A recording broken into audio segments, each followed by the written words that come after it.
আসসালামু আলাইকুম ওয়া রাহমাতুল্লাহি ওয়া বারাকাতুহু। আমার বন্ধুরা, আমার সম্মানীয় ভাইয়েরা এবং মায়েরা, এই যে জীবজন্তু আল্লাহ বানাইছে, কত হাঁস, কত কুকুরার সঙ্গে সঙ্গে কত বাচ্চা ঘুরতেছে দেখতেছেন। আমরা সবাই রোজা থাকি, আমরা কোনো কিছুই খাই না, কিন্তু কুকুরায় তার পোয়ালি বাচ্চায় কি করতেছে, তারা মায়ের সঙ্গে সঙ্গে ঘুরতেছে এবং খাইতেছে। কারণ কুকুরের কোনো হিসাব হবে না, কিন্তু মানুষের হিসাব আছে, মানুষের রোজা থাকতে হবে। এই শবে কদরের আলামত, শবে কদরের পানি খুব মিষ্ট, এই বিষয়ে আজকে আলোচনা করব। এই জন্য কুকুরের কথা বললাম, যে কুকুরা টকটক করতেছে বাচ্চায়, তারা সারাদিন খায়, মানুষে খায় না। মানুষের রোজা থাকে, তাদের রোজা নাই, তাদের কুকুরের কোনো হিসাব নাই। আসসালামু আলাইকুম ওয়া রাহমাতুল্লাহি ওয়া বারাকাতুহু।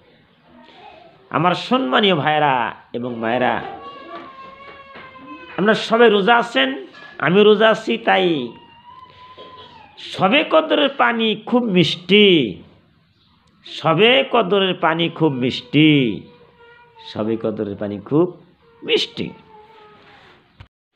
আমার বন্ধুরা, আমার সম্মানীয় মায়ের এবং ভাইয়ের, পানিতে নুনতা ভাব থাকিবে না। যে পানি তোমরা পাইবা শবে কদরের পানি, বন্ধুরে,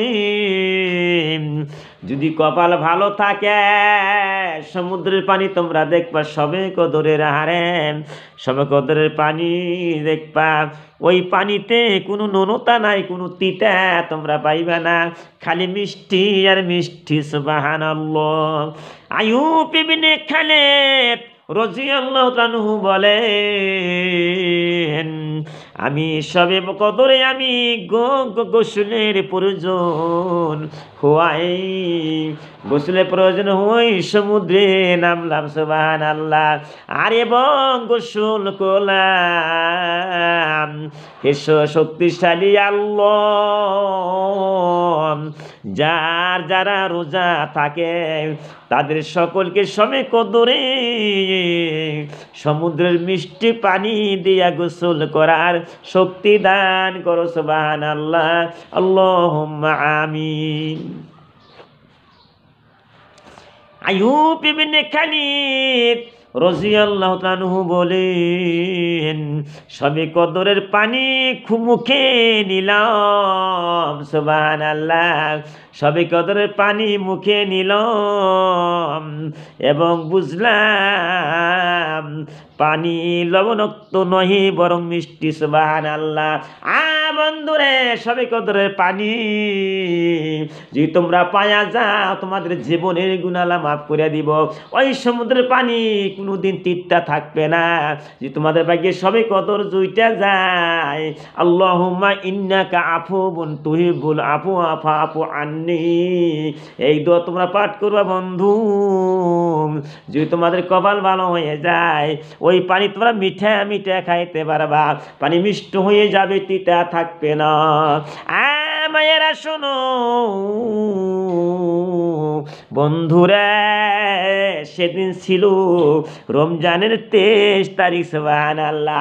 এখন বোঝা গেল আমার নবী বিশ্বনবী যে বলছে 22 তারিখে তোমরা শবে কদরের সন্ধান করো, 21 তারিখে, 25 তারিখে, 23 তারিখে, 27 তারিখে, 29 তারিখে। এই যে বুজুর্গ, এই বুজুর্গ কোন দিন শবে কদর পাইলাম? রমজান মাসের 23 তারিখে পাইছিল। সুবহানাল্লাহ। আমার বন্ধুরে 23 তারিখে শবে কদর পাওয়া গেল।